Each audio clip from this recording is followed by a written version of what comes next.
Okay, I've got a question. What does a blind date, an eccentric Aunt Lily, and rhubarb pie have in common? Well, somehow, believe it or not, they are all key plot points in 2024's Twas the Date Before Christmas. We've got a lot to talk about, Jennifer. We do, Josh, and we'll wrap it all on this episode of Do You Watch What I Watch? Sit down and watch, then have a talk with Jennifer and Josh. Well, the time has come, and the Hallmark countdown to Christmas has officially begun, Jennifer. I mean, it was almost like a national holiday. I feel like banks should have been closed. Flags should have flown at half-mast. Like a parade maybe would have been great. Something like that to kick it off. The energy was palpable. And what better movie to kick it off than with this one right here? So let's get started. Here's the plot summary. To prevent her family from canceling the Chamberlain family Christmas Olympics, Jessie lies and says she's inviting a date to the long-standing holiday tradition. Let's go. Okay, so to start it off, can someone tell me why I got chills watching the Countdown to Christmas countdown? Same. I wasn't expecting it, and I almost teared up. I found myself becoming unusually emotional about it.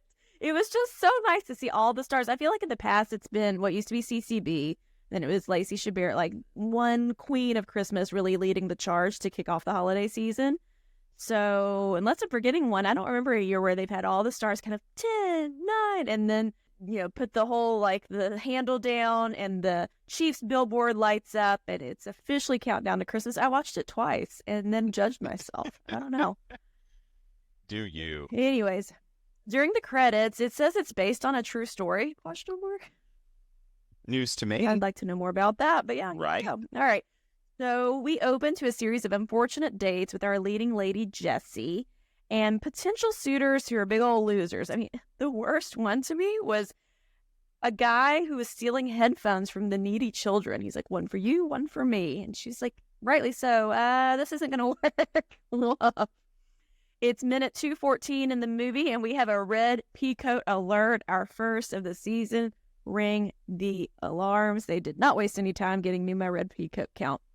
We gather that Jessie has a broken engagement or something. She still wears the ring, but she's looking for love at Christmas, maybe, and she's talking to her bestie.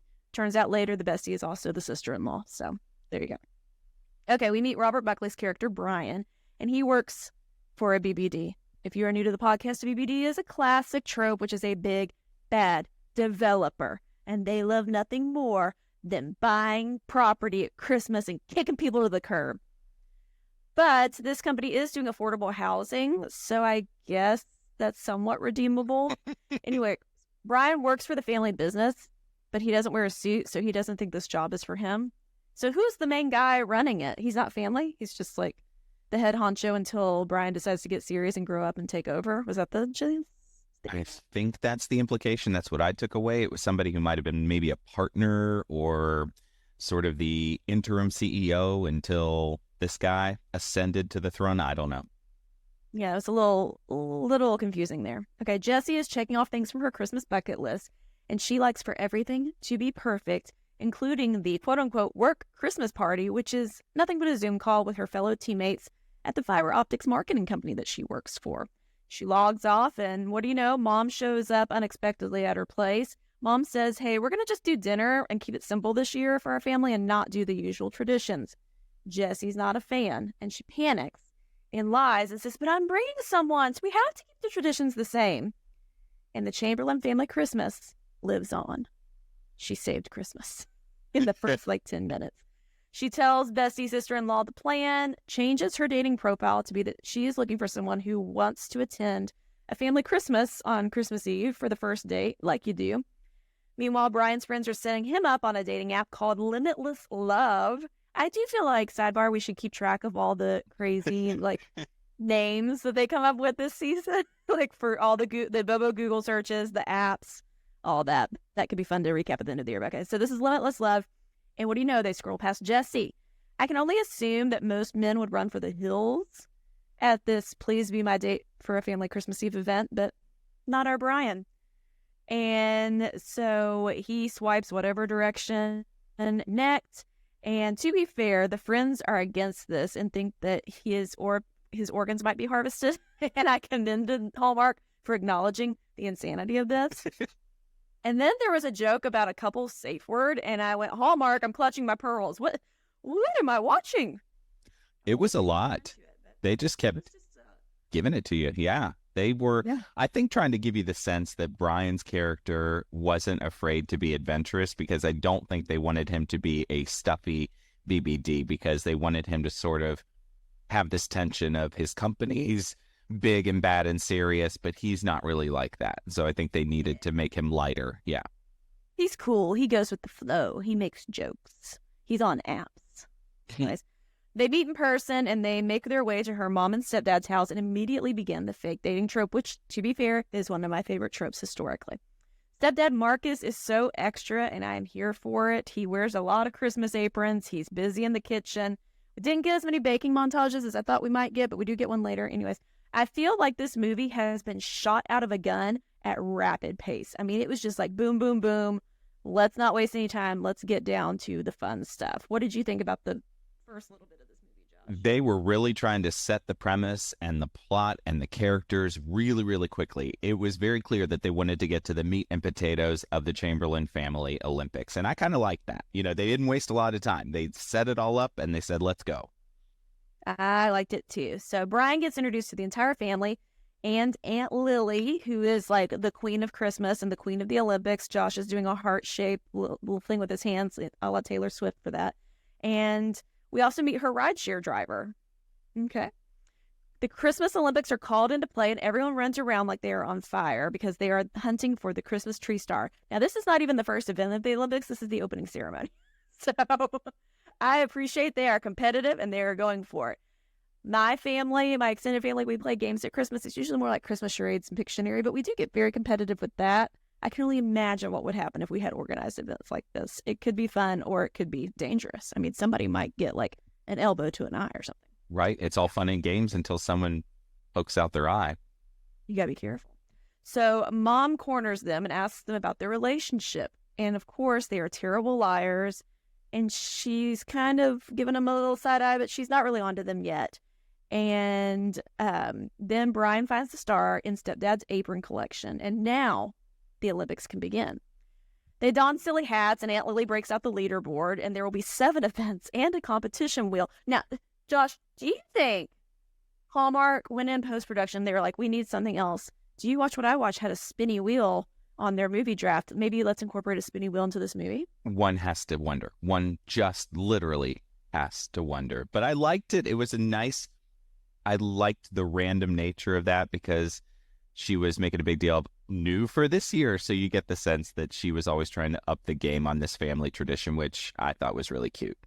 Yeah, usually they do the same events in the same order. And so this year it's random, and that's really throwing our perfect Jessie into the loop, who loves her perfect traditions, or not into the loop, throwing her for a loop, rather.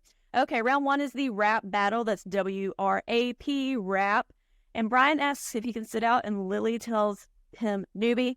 No. She just calls him newbie. He's like, my name's Brian. Doesn't matter. They have 5 minutes to rap an item of their choice, and Brian wins. Then the brother takes Brian outside, Jesse's brother, to what is like a motherboard switchboard for the exterior illumination for the closing ceremony. That's his bread and butter. That's what he contributes every year. Up to this point, the brother, all we've heard from him is that he really had to go to the bathroom. He has some incontinence issues or something. It was like really belabored that he had to pee. But they kind of have a heart-to-heart, how he hopes Brian's a good guy. And his wife owns a candle shop. And what do you know? Oopsie doodle. It's the same one in the building that Brian's company is trying to take over. Everybody else, all the other tenants have already vacated, and Jesse's the one holding out. Whoopsie doodle. So now Jessie finds a letter labeled Merry Christmas, Jessie, and she's staring at it awkwardly in her suitcase. And we don't get more about that until later. Okay. So Brian tells his buddy, hey, Shelly that's his sister-in-law, is the shop owner. Maybe we can work something out. Maybe we can like get the boss to do something else. Who knows? Cut to commercial. This premiere was sponsored by Dayquil, which reminds me I need to schedule my flu shot. Flu season is here. And I was like, oh, it is. Oh, my. I could declare. All right. Back in the movie, Brian tells Shelley that maybe she should consider selling her store. Maybe, have you ever thought about that? She proceeds to give him all the reasons why she can't sell, including but not limited to, you can't smell candles online, which actually makes a ton of sense, and I understand that. Sidebar, the Chamberlain house is gorgeous. The woodworking, the level of detail, and in the traditional craftsman home, loved it. All right, next up, Bake Off. Yes. We got a Bake Off, Josh, and Brian is matched with the spunky nephew, and they have to bake a Christmas treat of choice, and Jessie is going to be the judge. While everything is in the oven, Jessie shows off her childhood popsicle frame ornament, which I thought was kind of a random scene, but Brian was saying he never really had anything like that. Well, what do you know? They're in town looking for more popsicle sticks. Is that what they were doing? Well, yeah, because the ornament fell off the tree. It broke. And as one does on Christmas Eve, you go into town to buy popsicle sticks to fix the ornament. Huh? It was a little out of left field for me. It was a kind of like a date, get to know you thing too, with just the two of them. They buy more popsicle sticks. And then Brian happens to find an old photo of him, and they decide to make him an ornament as well. I know what they were trying to do here, but it did seem like it took us out of all the action that was happening, and I didn't really think it worked, to be honest. Yeah, a little weird. All right, we got Grandpa showing up, who does not participate in the Olympics, but he's there for the food, and I can appreciate that as well. He's as precious as I wanted him to be, and then the next thing is the snowball dodgeball event. Josh, I know how you feel about the use of snow in these movies, and I am dying to know what you thought about it, because to me it was so obvious that they're like white balls, that like styrofoam balls that you bought at Joann Fabric, that they are throwing at one another that do not even pretend to have any splatter effect whatsoever. No, it was not as egregious as some of these I've seen. I'm looking at you, haul out the holly, but the snowman tableau. Don't get me started on the snowman tableau. Tableau is more like it. But it wasn't so noticeable to me that I found it distracting in this scene, because it was a very physical scene. It was very fun. There was some trickery involved. I thought they really did a good job with it. Okay, well, I think one of the snowballs bounced is where I kind of lost it. It bounced off somebody. But the last one was some kind of more real fake snow, because it actually splattered on Brian. And Jessie wins. The niece catches on that Brian is a stranger and they are not really dating. And her spidey senses are going off because she can't find any online presence for Brian. Dun, dun, dun. Next up, we've got the couples quiz. And this is poor planning on Jessie's part. If you knew that was one of the events, wouldn't you kind of do what they did on Snow Bride and be like, really quick, what's your favorite food? Da, da, da, da, da. Like kind of the basics. They had no foundation at all. Well, presumably, Jennifer, this is the first time she's entered into this kind of a fake dating relationship. So she did not presumably know such things, but she did know this event would come up. But yeah, she's in uncharted territory here. I guess that's admirable. You're right. Okay, so it's asking what is their favorite Christmas song. And to be fair, I don't know that I know my husband's favorite Christmas song. And we are, not even just dating. We're married. We have kids. Mm-hmm. What is your wife's favorite Christmas song? Do you know? I knew you were going to ask, and I was just trying to think. And to be honest, I don't know. And I don't know that she could tell you mine. Yeah, I don't know that I have one in particular to answer. What is your favorite Christmas song, Josh? My favorite is Do You Hear What I Hear? Oh, well, that works out. I know. For me, it's the key change toward the end.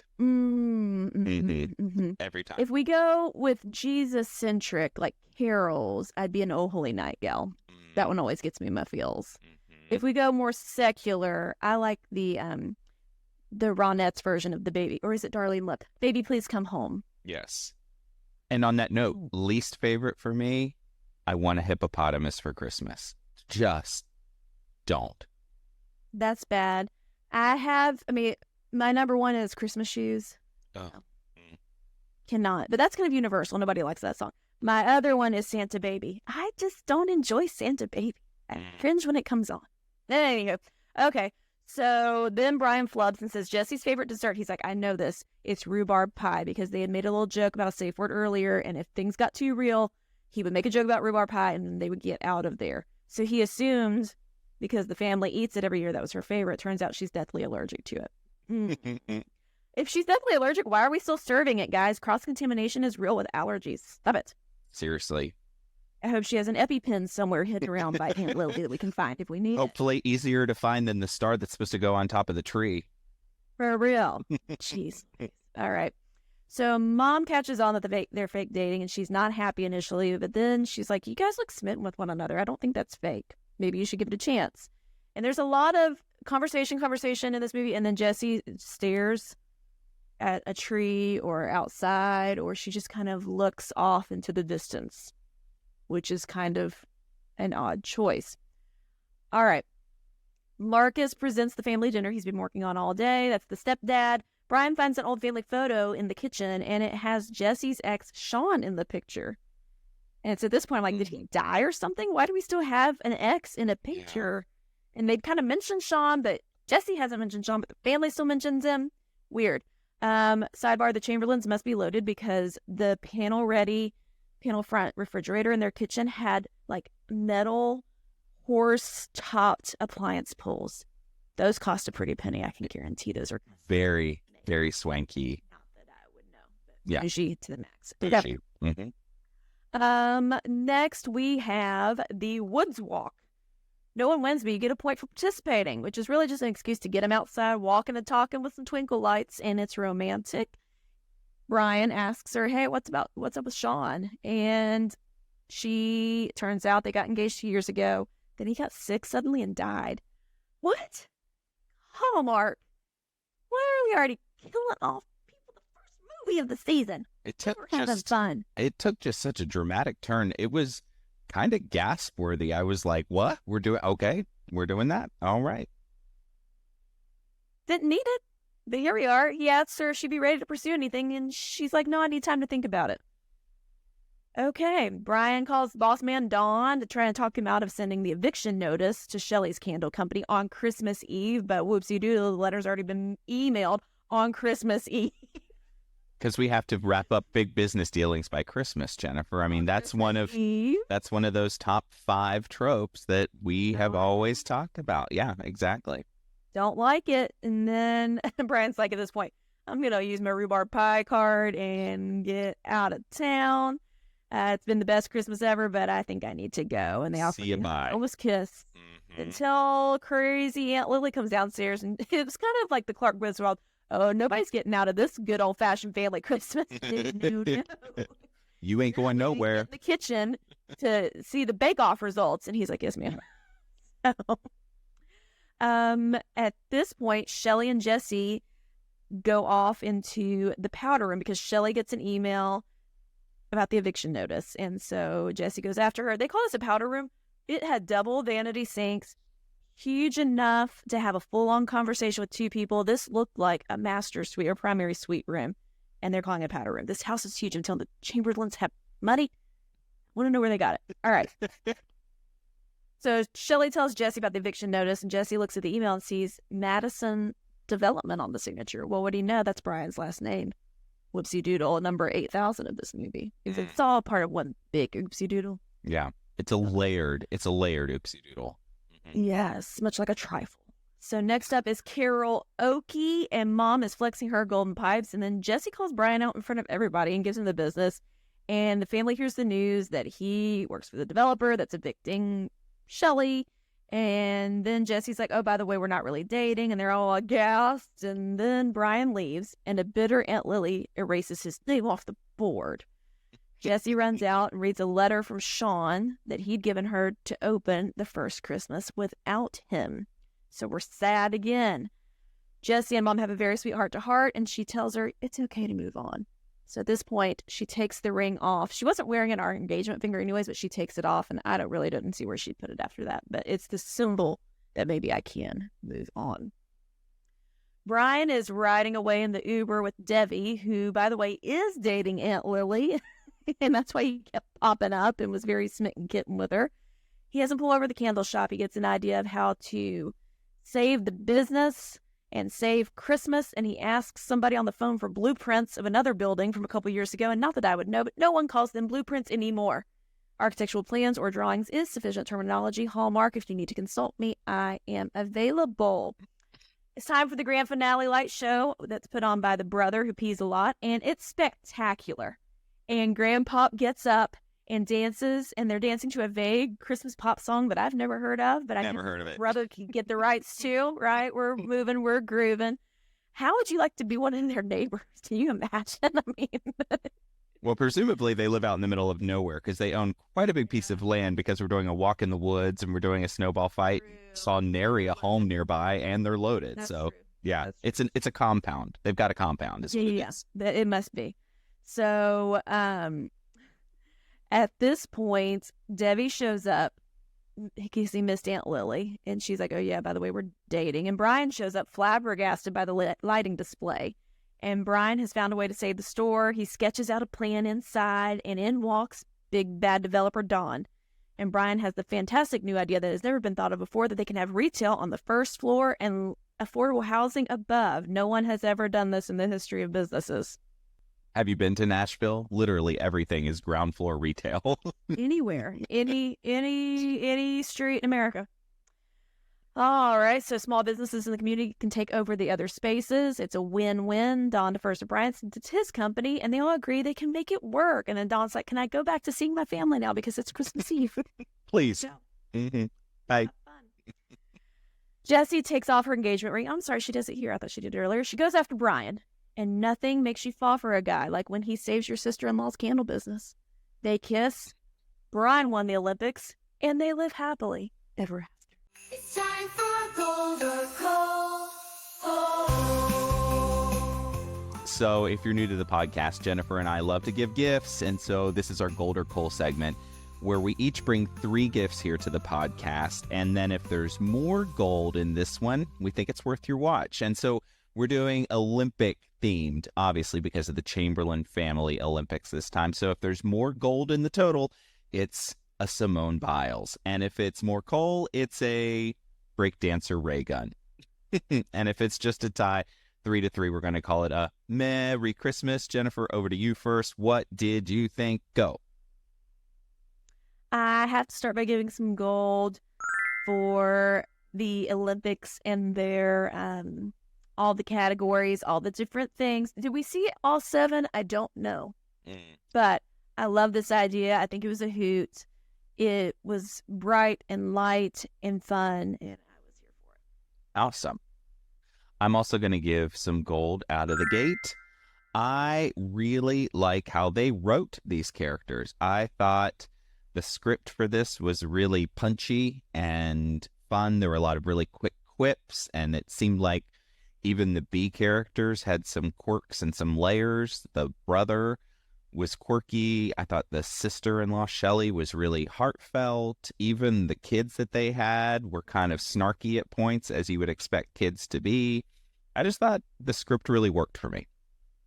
Yeah, the family was good.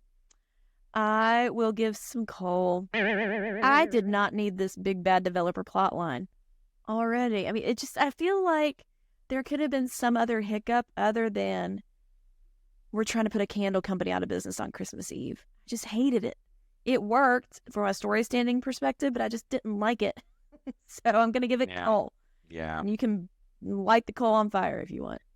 I'm going to follow up with some coal. I think we needed more backstory on Brian. We just didn't get enough about him. And I thought it was really weird.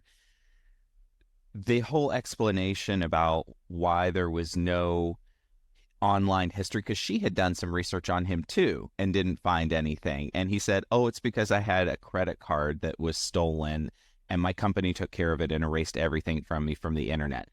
That's not at all possible, number one. And number two, for him to be kind of high up at a BBD in a presumably large-ish city and not be online anywhere, on LinkedIn, on anything, no, that's not a thing. So there were just some things about him that were not believable from a character perspective, and I wanted him to be a little bit more fleshed out. We didn't really get a whole lot about him. We didn't really find out what happened to his mom. We knew his dad was kind of distant, the whole 9 yards. It was just, I needed more on his backstory. Yeah, he was pretty surface level as far as the depth goes. I liked his character. I liked that he jumped right in and had fun with the family. But yeah, it was a little like, what are we missing? Must be missing something. My last gift is gold purely for the fact that sometimes the first movie from Hallmark in Countdown to Christmas is not as strong as one would hope. I think this was a fantastic start to the year.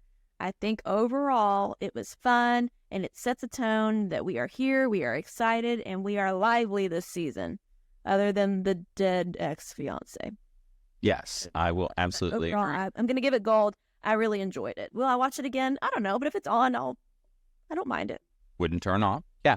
My last gift is going to be gold. I loved the Aunt Lily character. Give me a spunky senior any day of the week. And this one was just so fun, but it wasn't spunky from the sense of being mean. It was spunky because she was so insistent on keeping the family tradition alive. And I think that that is something that really resonated with me. I really thought it was heartfelt. And like you, I enjoyed it. So bottom line on this one, we had 4 pieces of gold, 2 pieces of coal, so 4-2, more gold, and it is going to be a Simone Biles from us. We think it's worth the watch. I liked it too, Jennifer, and like you, if I saw that it was on, I don't know that I would make a point to watch it, but I wouldn't turn it off. I still thought it was, a good start. I think there's a lot to like there. So, strong start to the season. We'll see where we go from here. And that, friends, is another episode of Do You Watch What I Watch? Special thanks, as always, to Nick Schwartz for our amazing theme song and to you for listening and watching. Hey, if you like our podcast, thank you so much for taking the time to join us. Be sure to review, smash that subscribe button, and tell a friend. We are also on Facebook and Instagram, so be sure to reach out, leave us a comment.